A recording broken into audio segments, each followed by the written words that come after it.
Hey, Jeff. Hi, Adriana.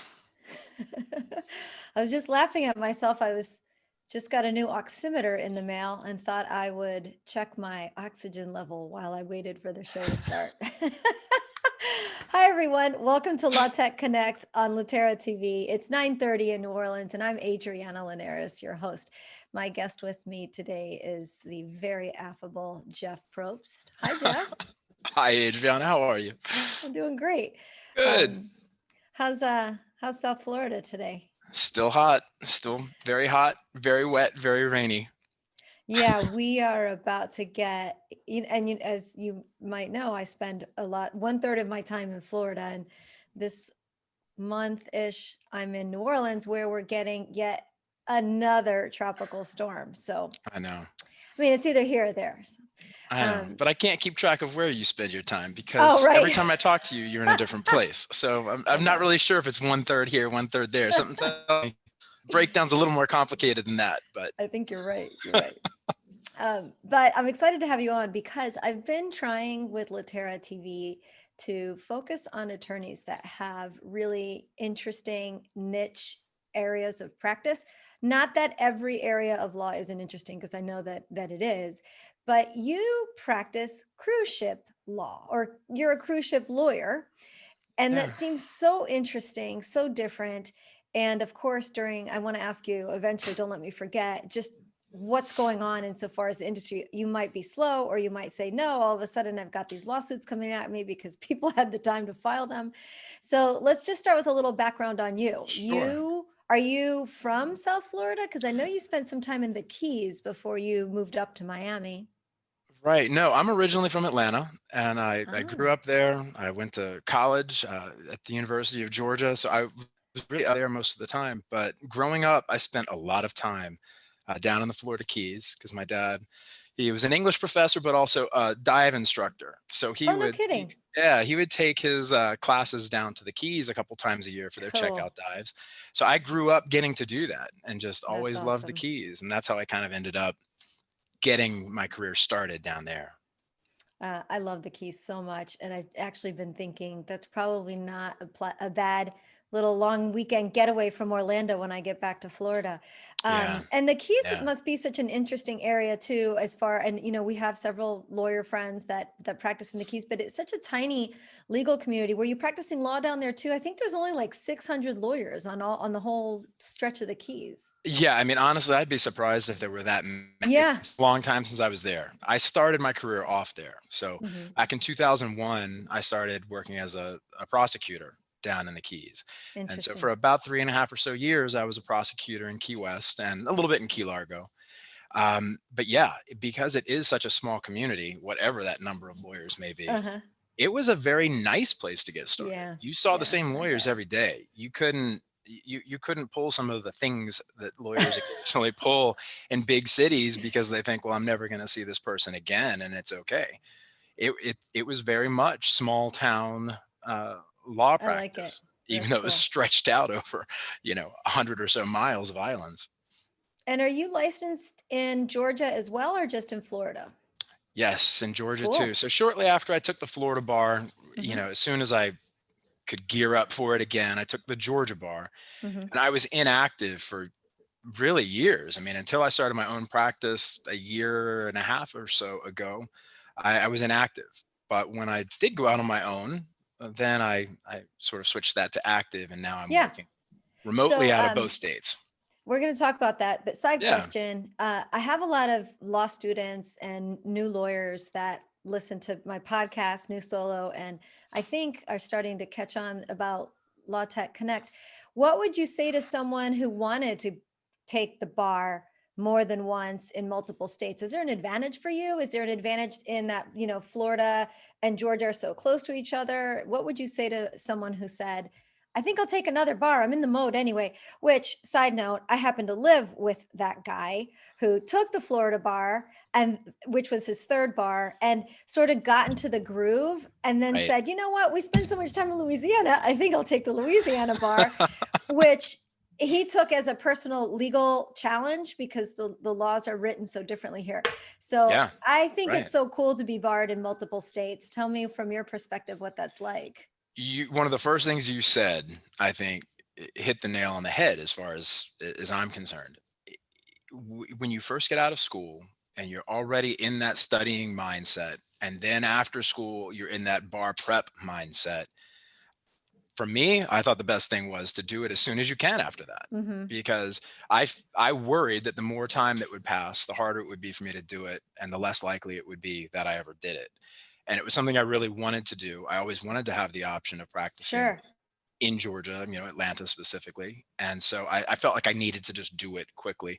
And I think maybe I waited a year. I can't really Uh-huh. remember. I think I took it maybe in the February exam. But for me, that did work out a lot better because I was still sort of in that mindset. That's Um, great. it's How do certainly you difficult, manage but how do you manage your CLE for multiple states? I try to do a lot that overlap, and fortunately, I'm able to find a lot Yeah. that overlap. Um, one of the things about the pandemic that's been interesting has been the fact that there is just so much free content out there right Amazing. now. Yeah. It's actually almost been problematic for me because I go to these, I find a new website, I find a new resource, and then all of a sudden, I'm getting, countless emails every week offering workshops and things like that Yeah. I'm really interested in, that are really high quality with amazing lawyers. And I find that I am tempted to spend too much of my time, Yeah. I had the same sitting on problem. I those. bought a bunch of Yeah. courses and then because I felt like it had started to slow down a little bit. And I feel like there was this lull in sort Yeah. of movement as far as legal goes, and now it's just right back up again. Yeah. Um, so okay, back to you. Okay. So you are from Atlanta originally, ended up in South Florida, but you now split your time, which this whole conversation was coming full circle for you, which is you split your time. You and your family travel between Atlanta and Miami on a regular basis. This was part of your goal, I think, when you went out on your own. So, Yeah. yeah, tell me a little bit about that. Yeah. I mean, that was really the goal and that was the plan. And, our plan, like so many other people, probably everyone else, our plan was interrupted severely with COVID. So I went out on my own um, in June of last year. And so I'd been out about 6, 7 months just when COVID started to really heat up. And just when I was at the point where I thought, okay, this is when I'm really going to make that transition to spend more time in Atlanta, Uh-huh. do more marketing and networking and everything else, and sort of, reestablish my roots there. And then it became impossible. It Wow. wasn't feasible. And it's eased up a bit now, but there are so many other things that have changed in the interim that it is just I can't do what I initially planned to do. So, really there's been a need to pivot dramatically Yeah. in multiple aspects of the practice since you and I first started talking almost probably 2 years ago or so. Yeah. Yeah. It's changed a lot, but it's I don't know. We're trying to find some of the advantages. I mean, I'm sure you've seen the biggest advantage. People are learning technology can run a Oh, yeah. practice I in call ways this people the weren't willing to before. Yeah, I call this the technology enlightenment period for It legal. is. It And is. I think it's been great. It's actually remarkable how well everyone has done and how we're sort of settled into this new normal, and we kind of like it. So before Courts you being went out forced on to your do it.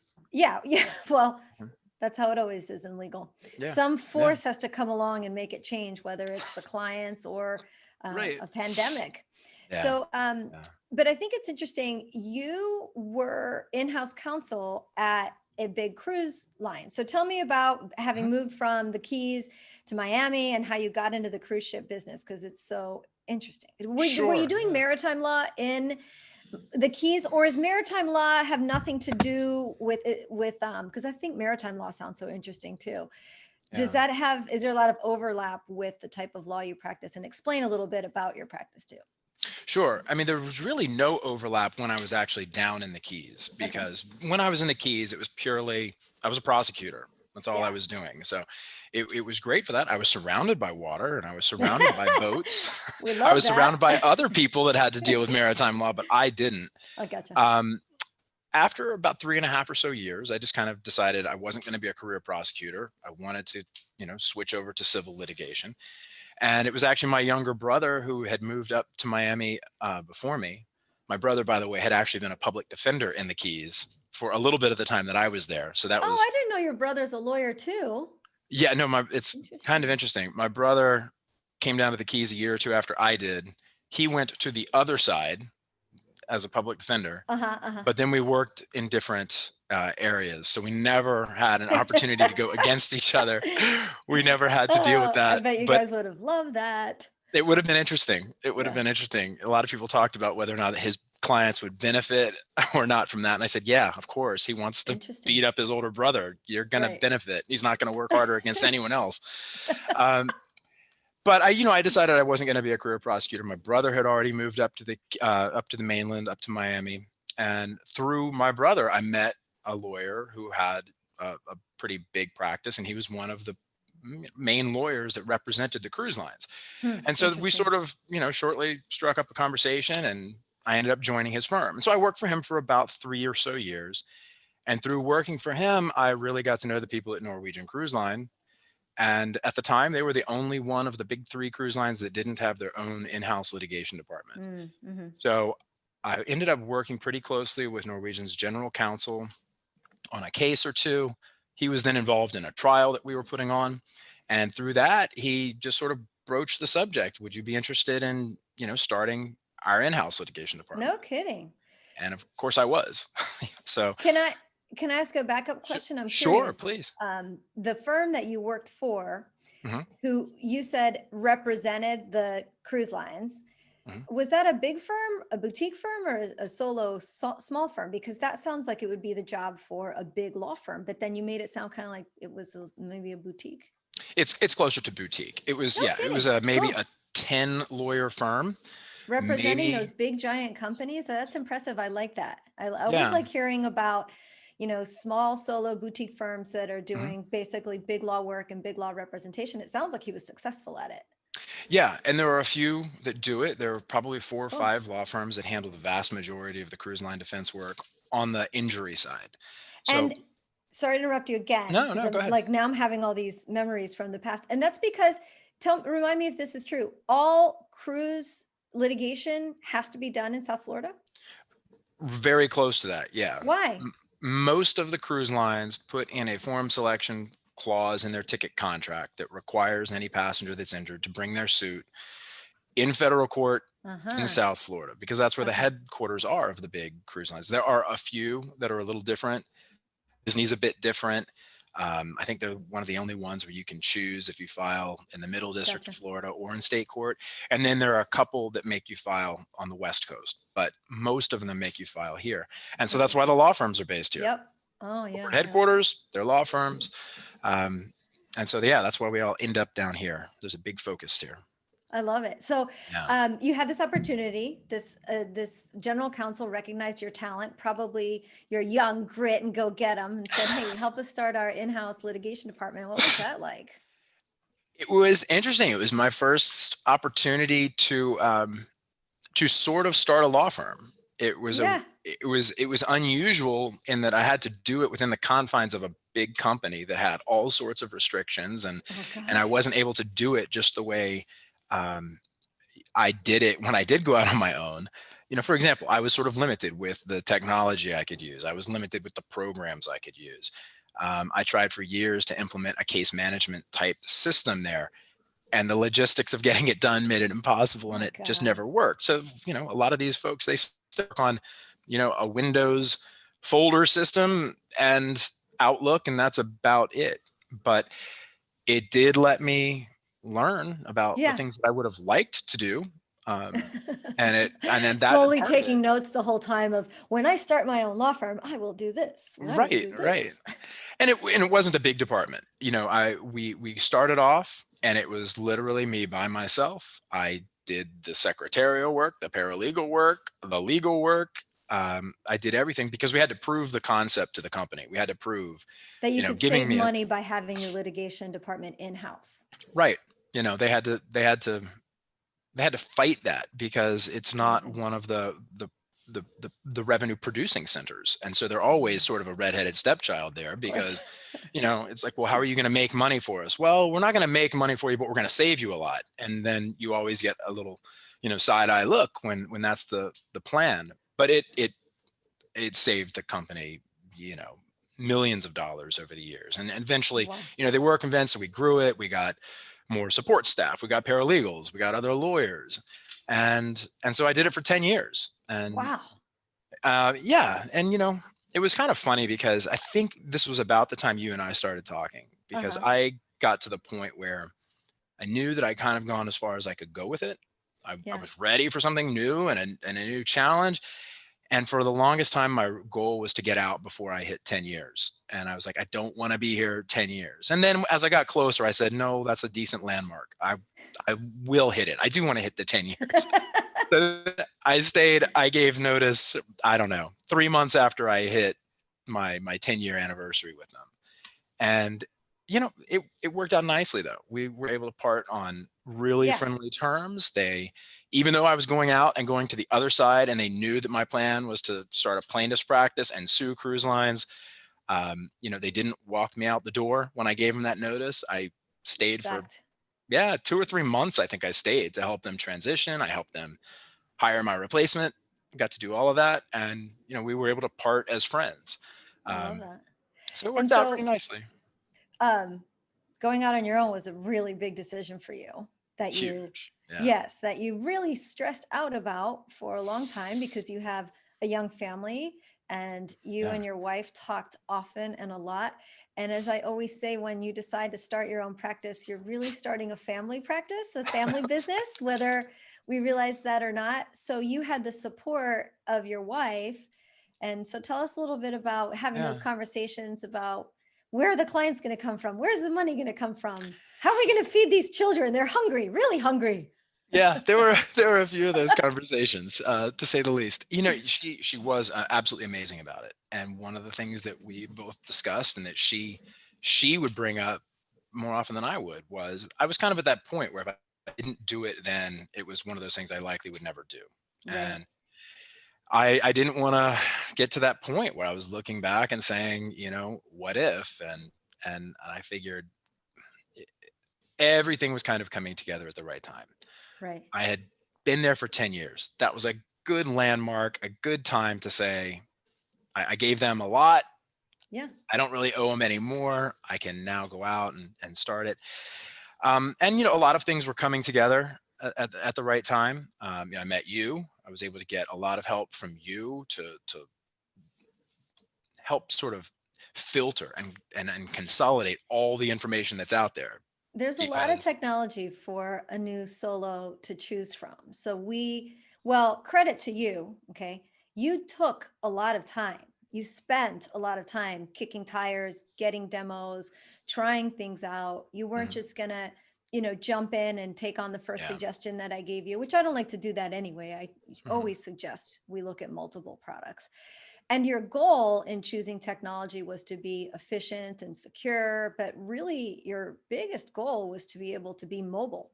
right, So you had to build a mobile practice from the get-go. There was no option to have servers and old Fred Flintstone technology because you right, wanted to be able to fluidly move between Atlanta, Miami, and actually what I hear from a lot of lawyers right now is we want to travel. I mean, freaking pandemic, but right, lawyers and their families want to be able to take their young children for a month to Hawaii or a month to Europe. And mhm, you want to be able to build that mobile practice, not even necessarily just moving 6 hours between Miami and Atlanta. yeah. So those were your goals. What other goals did you have when it came to technology?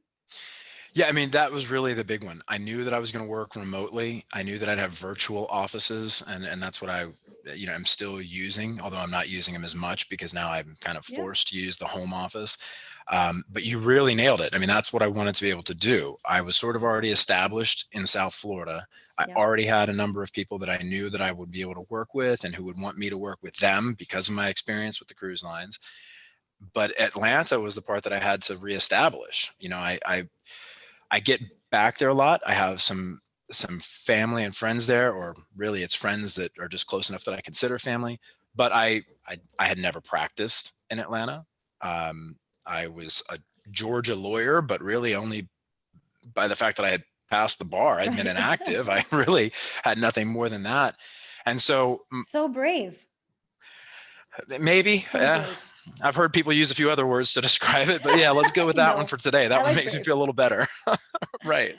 So what So did you that was do? the How biggest did you goal. get clients up there? How did you get the word out? Well, what's been interesting is that when I got started, I got very fortunate right away. And the first 6 months of my practice, when I thought I would be spending more time developing the practice and sort of fine tuning everything, uh, which I learned Quickly? practices need a lot of that, a lot Yeah. of fine tuning. Um, yeah, when that all started, I had two rather big cases. It's all relative, of course. They were big for me, but they took up a lot of my time for the first 6 months. And Wow. so I really wasn't focusing on Atlanta until I got those two cases resolved. And as soon as those were resolved and all my plans were supposed to start with Atlanta, they had to change immediately because countless events that I had planned up there and meetings and God. people that I was going to try to work with, I couldn't. So I've managed to get a few cases up there, but I haven't been focusing on it the way that I had intended to because I'm not able to be there the way I intended to be there. And Yeah. that was my hope. You mentioned all of these requirements the cruise lines have about suing in South Florida. Well, the people that have to sue them come from everywhere. So Right. I had hoped to be up a little further north of South Florida, but Mm-hmm. covering the Southeast and be that lawyer that could meet the clients in person rather than at their deposition for the first time and meet the doctors and the other witnesses and things like that. And, I've had to sort of put that on hold. Yeah. And I also had always planned on pivoting to a more general personal injury practice. And I had to speed that part of it up Mm. because you mentioned the cruise industry and it is in rough shape right now. Is it just at a standstill, or are you still getting inquiries about potential suits? Yeah, I still have more cruise line cases than other types of cases, but Yeah. that's also because I kind of gotten to the point where I was almost at capacity. But the cruise lines and their cases really are at a standstill right now. Hmm. The federal courts, a few of the judges are making them try to move their cases forward a little bit, but practically speaking, that's just not always possible. The Yeah. crew members are gone, the ships can't be accessed. Information for the defendants is difficult to come. And so a lot of these cases are simply on hold. And Wow. cases that used to be resolved in 6 to 9 months are now taking who knows how long. We don't know yet how long they'll take to be No. resolved because they're yet. And you represent both passengers and crew members when they have an issue. Right. Yeah. And they're very different. The passenger Yeah. cases are pretty much normal negligence, premises liability type case. You have everything from awful cases like sexual assaults to more run of the mill slip and falls. Really everything in between. And the crew members, it's a very different type of case. They're in arbitration for one. You never know what law is going to apply. It all depends on the ticket. I'm sorry, the employment contract they have. So sometimes it's Bahamian law or Panamanian law No or kidding. Italian law. Uh-huh. And yeah, trying to get up to speed on those quickly isn't the easiest thing. But yeah, so they're very different. And then there are yacht crew member cases, and those are different still. Oh my gosh. They Yeah. all kind of stem from the similar types of incidents and accidents. That's amazing. That sounds so interesting. Tell me about your tech stack. What are you Oh using? How'd you goodness. set up this mobile practice?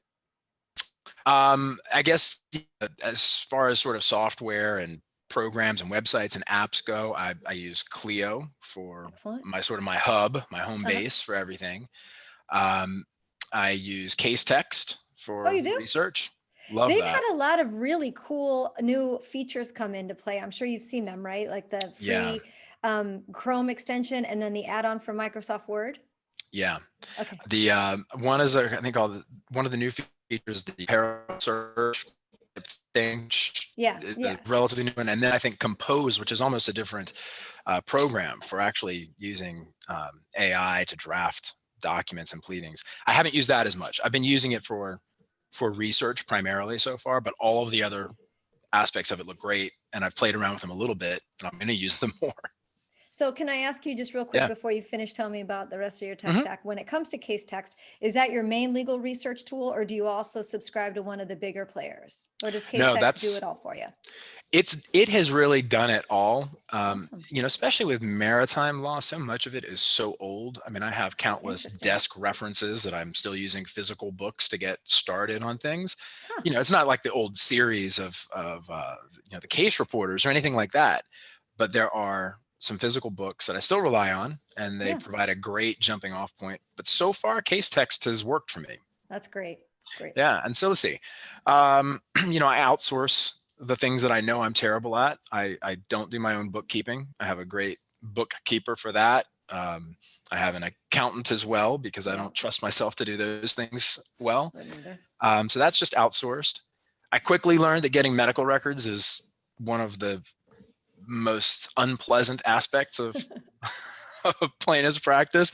And so I found a company that does record retrieval for me really well, really efficiently. Are you using one that integrates directly with Clio, one of its partners? It does, yeah. Which So I one is use it? one called Yosierge, Okay, excellent. and it works great. I mean, I can basically go into Clio, I can click Mhm. on a matter and a name of a client, and I go hit a button or two. All I really have to enter is the name of the provider I want them to get records for. They send out the authorization to the client. They send that to the medical provider, and then they do all the follow-up, Awesome.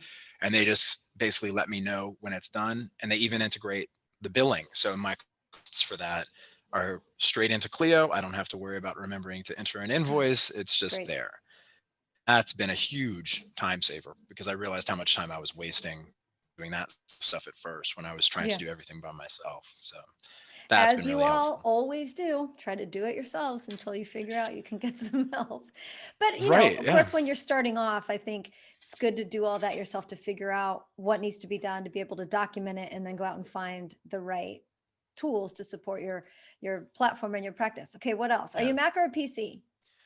I'm PC, Okay, great. but I definitely have a little bit of a hybrid. I mean, I use an iPhone, which I live on, it seems like most of the time, and an Yeah. iPad. And I have several things that I'm able to use, with both, Yeah. and move it over. I have some apps that I really like that are only on Apple devices, but I can still, plug them into a PowerPoint if I need to, Sure. or that sort of thing. So yeah, for the hardware, that's it. I mean, I use a Surface Book, iPad, and an iPhone. I'm almost hesitant to even mention ScanSnap because I don't know that everybody mentions that. Everybody knows about it. It's almost Don't be so sure, but yes, that's a good one to mention. yeah, Those are the it's darlings of scanning in legal world, and they're workhorses and they're right. affordable. Yeah, no, that's a lifesaver. And then I mean, I have my MacBook Air as a backup, and that's about all the hardware. Let's see. I'm living on Zoom now. Yeah. Adobe So I was going to ask you PC. that too. Have you Um, moved into just a whole Zoom world for meetings? basically, Yeah. basically, yeah, that's really Great. about it. That's the truth. And I try to use some of the other things that are, I consider them more like apps, but uh, I'm trying to get better with Text Expander. Oh, I Um, love Text Expander. I do Live and too. die. I Live mean, and die. I'm not as good with it as I should be yet, but I'm getting there. You Uh, should have we talked about this? Brett Burney has a great course on Text Expander for $99. So just what you needed, another class to take, another course. no, but I need to. And I met Brett a few years ago Yeah. at some CLE or something in Atlanta, and I communicated with him a little bit. He was a great guy, and He is. I should Great reach out and resource. get that one because I don't think I You knew re about that. you really should. I keep meaning to take it, and I've had 2 clients go take it because they asked me about how to use Text Expander in an advanced Mhm. way. I'm like, I don't know, I got to take the course too. Yeah, But yeah, anyway, I use it for well, listen, basics. well, right, so do I, and I need to get beyond that. We should Right? commit to taking the course together. That sounds good. Um, Jeff, it's really fun chatting with you, and it's always a pleasure to catch up. Thank you. I'm so proud of you and so happy for you. And Yeah. you're just a great example of attorneys who decide to take their dream on, go out on their own, and then succeed. So, thank you so much for taking time out of your busy day. Tell everyone how they can find, friend, or follow you if they want to learn more about your practice or just I connect. mean, I'm pretty bad with social media. It's one of the things that I'm working on, trying to get better and actually have more of a Facebook and Twitter Yeah, presence, which I really don't have right now. I'm on LinkedIn, and that's the main way. And I think I'm just Jeff Dash Probst after all of the LinkedIn right. jargon you have to put Mumbo first. jumbo. Right. And then probstlegal.com is my website, and I'm in the process of revamping that too with this pivot to the new practice. But I'm going to be a lot more active there as well. Great. Well, Yeah. thanks again, Jeff. Thank you so much for your time, and we'll talk soon. Bye, Thank you. It's everyone. great Have a to great see you. afternoon. You too. Bye-bye. Bye.